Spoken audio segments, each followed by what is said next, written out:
A killer leaves more than just bodies behind. He leaves art portraits of his victims, painted with terrifying precision. But when Detective William Rivers finally arrests his prime suspect, the murders don't stop. The paintings keep appearing, even when the artist is already behind bars. As William hunts the truth, he uncovers something far more sinister. The paintings aren't just recordings of the dead, they are predictions of who will die next. And when his own face appears on the next canvas, he realizes the nightmare isn't over, it's only just begun. The final masterpiece is yet to come. Detective William Rivers stepped out of his car, the red and blue strobe of the police lights bouncing off the wet pavement. The air was thick with the scent of rain and something metallic blood. He pulled his coat tighter around his broad frame as he approached the cordoned-off alleyway, where his partner, Julia Carter, was already waiting. "This one's different," she said, her voice low, almost hesitant. She rubbed her gloved hands together as though trying to rid herself of a deep unease. "You're going to want to see this." William ducked under the yellow police tape and took in the scene. A young woman sat slumped in a wooden chair, her head tilted slightly to the right, eyes wide open but lifeless. The eerie part wasn't just her death, it was the painting placed delicately against her lap, its strokes masterfully capturing her final expression of terror. His stomach twisted. The portrait wasn't just realistic, it felt alive, as if the painted version of the victim were watching him. "The painter," William muttered, his jaw tightening. The serial killer had been terrorizing the city for nearly 3 years now, always leaving behind these unsettling portraits of his victims. He crouched beside the chair, examining the details. The brushwork was exquisite, meticulous even. Whoever the killer was, they weren't just a murderer, they were an artist. A twisted, methodical, patient artist. Forensics was already taking samples, their cameras flashing as they documented the scene. But something was off. William could feel it. The air shifted, and for the briefest moment, he swore he heard something faint scratching sound, like a brush being dragged across canvas. He turned sharply, scanning the shadows between the buildings. Nothing. "Witnesses?" he asked, forcing himself to refocus. Julia shook her head. "Not a damn one. The alley's empty, no security cameras. Same as before. It's like he appears, paints, and disappears into thin air." William sighed. They had nothing. Again. Then, something caught his smudged fingerprint on the painting's wooden frame. His pulse quickened. "Bag that," he ordered one of the technicians. "Run it through the database immediately." Maybe, just maybe, this time they had a lead. By morning, the results were in. William sat at his desk, sipping black coffee as he read the forensic report. The fingerprint had a match. Daniel Cross. The name sent a jolt through him. Cross was a reclusive artist, known for his eerie, almost lifelike paintings. He had no prior criminal record, but something about his work had always unsettled people. "Got an address?" Julia asked, leaning over his shoulder. William nodded. "Let's bring him in." The drive to Cross's studio was eerily quiet. The city streets stretched endlessly, wet from the previous night's rain. The building was a converted warehouse on the edge of the city, surrounded by towering fences and an overgrown garden. The air smelled stale, tinged with a lingering scent of oil paint. They knocked on the heavy metal door. No answer. Julia tried the handle, unlocked. Inside, the air smelled of oil paint and turpentine. Canvases leaned against every wall, each one more disturbing than the last portraits of people frozen in expressions of fear and agony. William's stomach twisted as he moved deeper into the studio. The paintings weren't just chilling, they felt personal. As if each victim had been studied, every fear carved onto the canvas with agonizing detail. Then he saw it. A painting of the latest victim, still wet. William's pulse pounded. The paint was fresh too fresh. "Daniel Cross, New York PD!" William called out, hand on his gun. "Come out with your hands up!" A shadow moved at the back of the room. A man emerged then, disheveled, his clothes splattered with paint. His expression was eerily calm as he raised his hands. "I didn't do it," he said, voice barely above a whisper. William exchanged a glance with Julia. "Then how do you explain this?" He gestured at the fresh painting. Cross simply smiled. A slow, knowing smile that sent a chill up William's spine. I didn't paint that. Interrogation rooms had a way of stripping people down to their core. The harsh lights, the stark wall sit forced the truth to the surface. Or at least, that's what William had always believed. But tonight, the walls felt like they were closing in. Cross sat across the table, hands folded, looking eerily at ease. There was something unnatural about his stillness, like a statue that had been waiting for centuries to move. William leaned forward, the chair creaking beneath him. "We have your fingerprint at the crime scene. We found a painting of the victim in your studio. You were there, admit it." Cross tilted his head slightly, the flickering light casting deep shadows over his angular face. "I was in my studio all night. That painting? I woke up and it was there, just like all the others." William clenched his jaw. "So, what? You're telling me someone broke in, painted a murder victim, and left it for you?" Cross exhaled slowly. "Yes." Julia scoffed. "That's insane." Cross's lips curled into a small smile, his fingers tapping softly against the tablons. Twice, 3 times. A rhythm, almost deliberate. Then, without warning, he leaned forward, his eyes locked onto William's, dark and unreadable. "You have the wrong man," he whispered. A shiver ran down William's spine. Before he could respond, the door burst open. A young officer rushed in, face pale. His hands trembled as he held out his phone. "Detective, there's been another murder. Same Mo." William's blood ran cold. That was impossible. Cross had been in custody all night. And yet the painter had struck again. William's knuckles whitened as he gripped the edge of the interrogation table, his pulse hammering in his ears. He couldn't take his eyes off Cross, who sat there, eerily calm, unblinking. "Another murder. Impossible." The officer's voice trembled. "The victim was found less than an hour ago. Same setup, same painting left at the scene. It's identical to the others." William turned to Julia, whose face had lost all color. "How the hell could this be happening?" she whispered. Cross chuckled softly, the sound barely audible. William spun back toward him. "You think this is funny?" Cross shook his head, that strange, knowing smile never leaving his lips. "I told you," he said smoothly. "You have the wrong man." William clenched his jaw, every instinct telling him that Cross knew more than he was letting on. But for now, he had no choice. He had to let him go. "Julia, stay here and make sure the paperwork's done," William said. "I'm going to the crime scene." The streets blurred past as William sped toward the location the officer had given him, a high-end apartment complex downtown. The moment he pulled up, he knew what he'd see before even stepping inside. The victim was posed the same way as the other seated, lifeless, eyes frozen in fear. But what disturbed William the most was the painting. It wasn't just identical in technique. It was identical in every stroke, every shadow, every tiny imperfection. An exact copy. No artist could replicate a painting to this degree, not without having painted the original. A chill crept up William's spine. If Cross wasn't the killer, then who the hell was? Forensics worked in silence as William studied the portrait, his thoughts a tangled mess of doubt and dread. He ran a gloved finger over the edge of the canvas, feeling the texture of the dried paint. Then he noticed it. A small, nearly invisible smear near the bottom corner. He crouched down, pulling a flashlight from his belt. When the beam hit the mark, his breath caught in his throat. It wasn't paint. It was blood. His pulse thundered in his ears as he stood.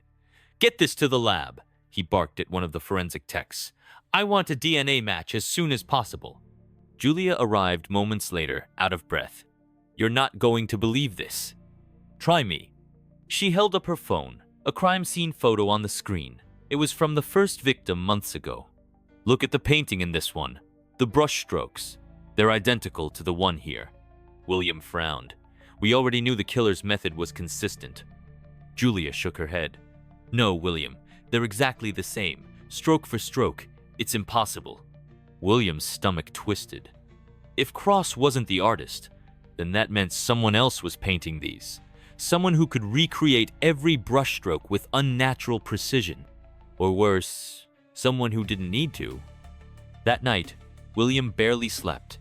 He sat at his desk, staring at the crime scene photos, the same unsettling thoughts circling his mind. The killer wasn't copying his own work. He was replicating something that already existed. A cold realization settled in his gut. The paintings weren't being created. They were being transferred. His phone buzzed. He picked it up, frowning at the unknown number. Hesitantly, he answered. Rivers. Silence.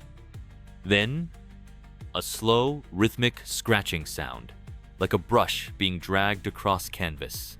His skin prickled. Who is this? More scratching. Then, finally, a voice. Hoarse, whispering. You're looking in the wrong places. Click. William shot to his feet, his heart pounding.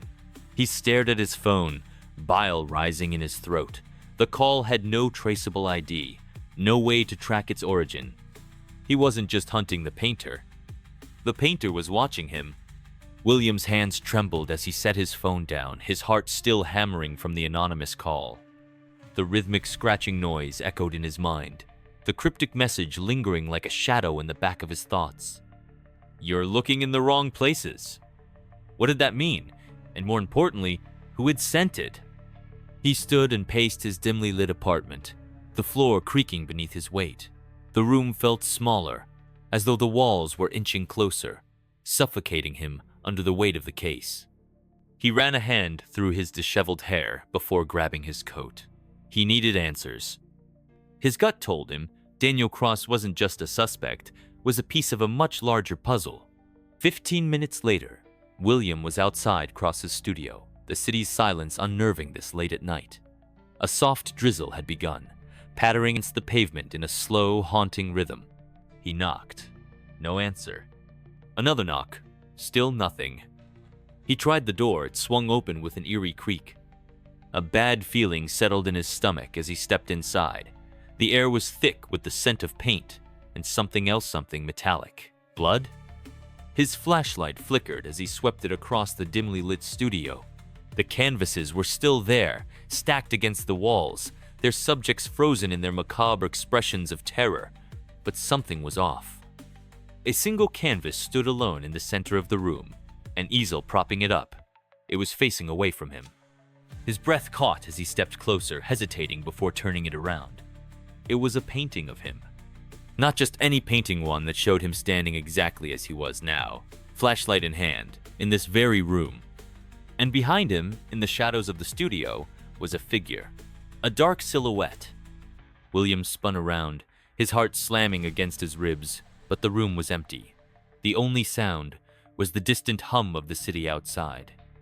His pulse thundered in his ears as he turned back to the painting, eyes darting over the eerie details. At the bottom of the canvas, in deep red paint, were 4 words. I see you too. William wasted no time. He pulled out his phone and dialed Julia's number, the line ringing endlessly before going to voicemail. Julia, call me back, now. A sinking dread settled in his chest as he grabbed his gun and bolted from the studio. He had to find her. Julia had been following a separate lead digging into Daniel Cross's past. What if she'd gotten too close to something? Something she wasn't supposed to know. Her apartment was dark when he arrived. The door was locked. He pounded on it, calling her name. Nothing. His instinct screamed at him as he stepped back, took a breath, and kicked the door open. It swung inward violently, slamming against the wall. The place was a mess. Papers were scattered across the coffee table, her laptop still open, the screen glowing faintly in the dark room. Her phone lay on the floor near the couch, as though she had dropped it suddenly. And then he saw it. A canvas propped up against the far wall. Julia's face, painted with horrifying accuracy, her mouth open in a silent scream. The painting was still wet. William's pulse pounded as he turned, scanning the room, his gun raised, but there was no one else there. No signs of struggle, no forced entry. She was just gone. The only evidence of her disappearance was the haunting portrait left behind. The precinct was buzzing with tension as William stormed in, his face pale with anger and fear. He slammed Julia's painting onto the conference table, its glossy surface reflecting the dim light of the room. "We have a problem," he announced, his voice tight. "Julia's missing!" A heavy silence filled the room as his colleagues exchanged uneasy glances. "Whoever this is," William continued, "they aren't just playing games anymore, they're making this personal." He turned to the forensic analyst. "Did we get anything from the blood sample on the last painting?" The analyst hesitated before answering. "We ran it through the database. The blood, it's not just from one person." William frowned. "What do you mean?" "It's a mixture. Traces of at least 3 different victims, including one from a case over a year ago." William's stomach twisted. This wasn't just about recent murders. This was bigger, more calculated. His phone vibrated. A text message. "Unknown number. Come find your partner, detective." Attached was an address. A single abandoned warehouse on the outskirts of the city. William's grip on his phone tightened. He had no choice. He was walking into the lion's den. William gripped the steering wheel with white-knuckled intensity as he sped toward the warehouse on the outskirts of the city. His heart pounded like a war drum, his mind replaying the cryptic text over and over. "Come find your partner, detective." The address led him to a desolate industrial area, long abandoned and forgotten by the city. Rusted fences sagged under the weight of time, and the air reeked of damp metal and decay. The warehouse loomed in the darkness, its shattered windows resembling hollow, empty eyes watching his every move. William stepped out of the car, his gun drawn. The silence was suffocating. No sound of passing cars, no distant hum of the city, only the wind whistling through the hollow remains of the building. He approached the entrance cautiously. The heavy metal door was slightly ajar. His pulse quickened as he pushed it open, the hinges groaning like a wounded animal. The interior was a maze of rusted machinery and towering shelves, dust particles swirling in the dim light filtering through broken skylights. He moved forward, his steps echoing in the cavernous space. Then he saw it. A single spotlight illuminated the center of the room, casting long, eerie shadows. And there, bound to a chair, was Julia. Her head hung low, her hair matted with sweat and blood. Her hands were tied behind her back, her chest rising and falling in weak, shallow breaths. A canvas stood beside her, still wet with paint, a perfect replica of her current state, every detail chillingly precise. William's grip on his gun tightened. "Julia!" She stirred at the sound of his voice, her eyelids fluttering open. "William," she rasped, barely audible. A slow, deliberate clap echoed through the warehouse. William spun, gun raised, scanning the shadows. A figure emerged from the darkness, stepping into the light. Daniel Cross. Or at least, it looked like him. But something was off. The man's expression was colder, his eyes darker, emptier. And then William understood. It wasn't Daniel. It was his twin brother, Elliot Cross. Elliot Cross smirked, his hands tucked casually in the pockets of his coat as he paced in a slow circle around William and Julia.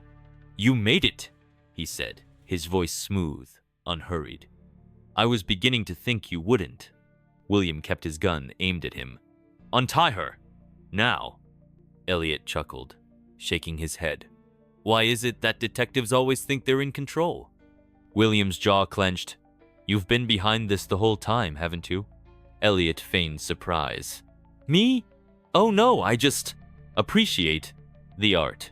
He gestured toward Julia's painting, running a finger along the wet surface, smearing the still-drying paint. "It's beautiful, don't you think?" William took a step closer. "Why?" Elliot's smile faltered, his expression darkening. "Why?" he echoed.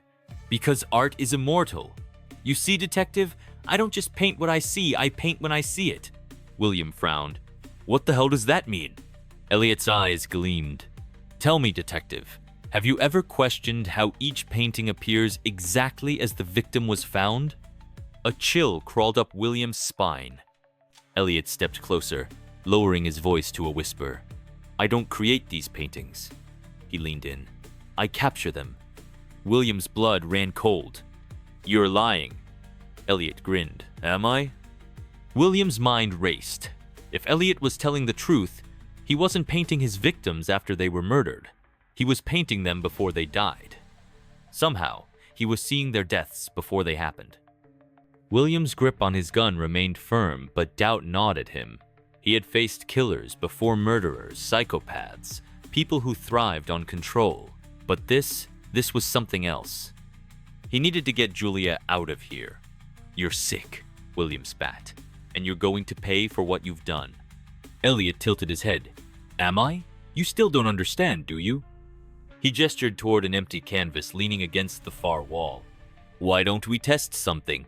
Before William could react, Elliot grabbed a brush, dipped it into black paint, and made a single stroke down the center of the blank canvas. William gasped as his body seized with an unexpected force. His lungs constricted, his vision blurred, and a sharp, searing pain shot through his chest. Elliot smirked. You feel it, don't you? William dropped to one knee, gripping his chest as a deep gash appeared in his shirt right where the brushstroke had been painted. Elliot crouched beside him. You see, detective, he whispered, I don't predict death. I create it. The realization hit William like a freight train. The paintings weren't just depictions of murder. They were executions. And Elliot Cross was the executioner. William's body trembled as he struggled to stay upright. Blood soaked through his shirt where the invisible wound had formed, mirroring Elliot's brushstroke on the canvas. The pain was real, raw, but he had no time to process the impossible. Julia was still bound to the chair, watching in horror, her breath shallow. Elliot rose slowly, tilting his head as if admiring his work. You understand now, don't you? His voice was almost amused. Art is power, and I am an artist. William's grip on his gun wavered. His vision blurred as he fought against the dizziness threatening to pull him under. Elliot had turned murder into a performance, a twisted masterpiece where the subjects had no escape. He needed to turn the tables, fast. Summoning every ounce of strength, William shifted his weight, lunging forward and slamming into Elliot. The impact sent them both crashing to the ground, the canvas toppling from its easel. William gasped as another wave of pain seared through him, his wound reacting as if he'd been sliced again. Elliot laughed as he rolled away, moving with eerie agility. You can't fight the inevitable, detective. He straightened, dusting himself off. You're already part of the painting now. Every stroke is final. Julia groaned, trying to free herself. William's pulse thundered in his ears. He had to end this now. His gaze darted toward the unfinished canvas on the floor. A realization struck him. The paintings were only final when they were complete. If he could destroy the canvas before Elliot finished, would that undo his fate? Elliot retrieved his brush, dipping it into the deep crimson paint. It's time to finish what I started. William's heart pounded. He couldn't let Elliot make another stroke. With a sharp breath, he rolled to his side and grabbed the toppled canvas, lifting it like a shield just as Elliot's brush met the surface. A sudden force slammed into William's chest, knocking the air from his lungs. His fingers trembled as he looked down no new wounds. The stroke had hit the canvas instead. It wasn't just a connection. The painting was a conduit. William's mind raced. If Elliot's paintings dictated fate, could he reverse it? His fingers tightened around the canvas. With a sudden burst of energy, he swung it backward, smashing it against the concrete floor. The wooden frame splintered, the paint smearing into chaotic streaks. Elliot stumbled back, a strangled cry escaping his throat. His body twitched violently, his hands clawing at his own chest. A deep red stain spread across his shirtless own wound, forming in real time. William didn't hesitate. He lunged forward, grabbing the remains of the canvas and tearing it apart. Each rip sent Elliot into another fit of agony, his body convulsing, his screams echoing through the empty warehouse. Julia gasped, her binding suddenly loosening, as if the unseen force holding her had broken. Elliot collapsed to his knees, his body shuddering as blood seeped through his clothes. He lifted his gaze, a mix of rage and something else fear. You don't understand, he choked out. This isn't just me. His fingers twitched, as if grasping for something unseen. The paintings, they don't come from me. William stepped back, his breath ragged. Then who? Elliot's lips parted, but no sound came out. His eyes rolled back, his body jerking one final time before he collapsed, motionless. A strange stillness settled over the warehouse. Julia scrambled free, rushing to William's side. "Are you okay?" Her voice was laced with concern, her hands hovering over his still bleeding wound. He let out a shaky breath, nodding. "I think it's over." But deep inside, he wasn't so sure. Days passed. The city was still reeling from the revelation of the Cross brothers Daniel, the misunderstood artist, and Elliot, the twisted mastermind. With Elliot dead, the murders had ceased. But something gnawed at William, an unease that refused to fade. He sat at his desk, staring at the evidence board. The case was officially closed. The public believed the painter was dead. Yet, in the back of his mind, Elliot's final words haunted him. "The paintings, they don't come from me." A soft knock at his door made him jolt. Julia entered, holding a large envelope. "This came for you." William took it, his stomach tightening. There was no return address. Carefully, he peeled back the flap and pulled out a single sheet of paper. No, not paper. A canvas. His breath hitched as he turned it over. It was a painting. Of him, sitting exactly as he was now, staring at a canvas with growing dread. But there was one difference. In the background of the painting, standing in the shadows, was a figure. Not Elliot, not Daniel. Someone else. A signature was scrawled at the bottom, in thick, dark strokes. The painter lives. The room suddenly felt colder. The case wasn't over. It had only just begun. William's grip on the painting tightened, his breath shallow, as he stared at the haunting image before him. The figure in the background of the canvas was indistinct, shadowy, and faceless, yet its presence was undeniable. The painter lived. Julia took a cautious step forward. "William, what does this mean?" He couldn't answer. His mind was already racing, trying to piece together the implications. Elliot Cross was dead. He had watched the man bleed out on the warehouse floor. The killings should have stopped. But they hadn't. The envelope was thick. William turned it over and found another folded piece of paper inside. Unfolding it, he read the scrawled message. "You destroyed one canvas, but the masterpiece remains unfinished." A chill ran down his spine. He lifted the painting again, scrutinizing every detail. It was impossible this had been delivered after Elliot's death. Who had painted it? Or worse, what if it had painted itself? Julia's hand grazed the edge of the canvas, and she yanked it back instantly, her breath hitching. "It's still wet." William's gaze snapped to her. Wet paint meant it had just been completed. And if the pattern remained true, it means it hasn't happened yet, he murmured, his voice barely above a whisper. Julia swallowed hard. "So we stop it. Before it does." The trail led them back to the warehouse where Elliot had died. The crime scene had been processed, the bloodstains washed away, the eerie remnants of his twisted art sealed in evidence lockers. But the building itself still pulsed with an unseen energy. William pushed open the rusted door, gun drawn. The air inside was stale, heavy with a presence he couldn't define. The walls still bore the stains of past Horace unfinished sketches, half-formed faces in the margins of forgotten canvases. Julia hesitated. "Are we sure there's anything left here?" "We don't have a choice," William muttered. He pulled out his phone, illuminating the space with its dim glow. His steps echoed as they moved deeper inside, past the shattered remains of Elliot's last painting. Then, something shifted. A faint scraping sound. They both froze. The sound came from the far side of the warehouse, where a stack of untouched canvases leaned against the wall. William motioned for Julia to stay behind as he stepped forward. The scraping grew louder, more urgent, like something desperate clawing against a surface. He reached out, fingers brushing against the nearest canvas, and turned it around. His breath caught in his throat. It was another painting, fresh, wet, of him and Julia standing in the warehouse. Behind them, in the painting, the dark figure from before was closer looming, just beyond the reach of the light. Then the scratching sound stopped, the lights flickered, and a voice, hollow and distant, whispered from the shadows. "You cannot erase what was never meant to end." Julia grabbed William's arm, her nails digging in. "Tell me you heard that." "I did," he whispered, eyes scanning the darkness. Then, suddenly, the canvases began to shift on their own. One by one, they toppled forward, revealing something behind Thema's hidden doorway, its edges blending seamlessly with the warehouse walls.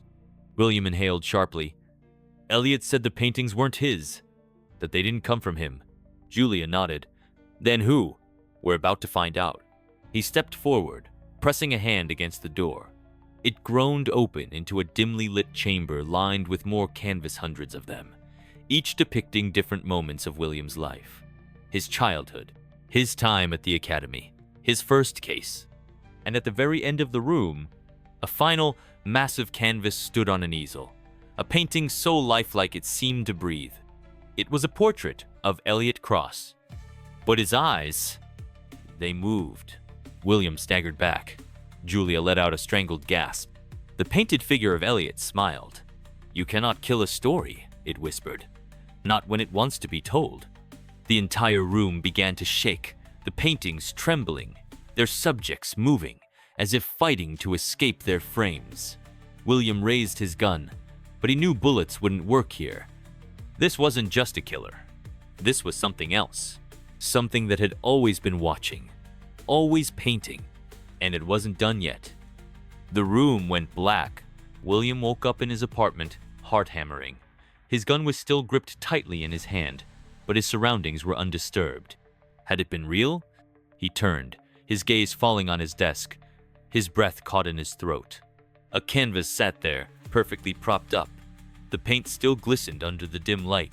It was of him, sleeping. But in the corner of the painting, barely visible in the shadows, stood the figure once again, closer than before. And beneath the painting, written in dark, wet strokes, "The final masterpiece is yet to come." The case wasn't over. It would never be over.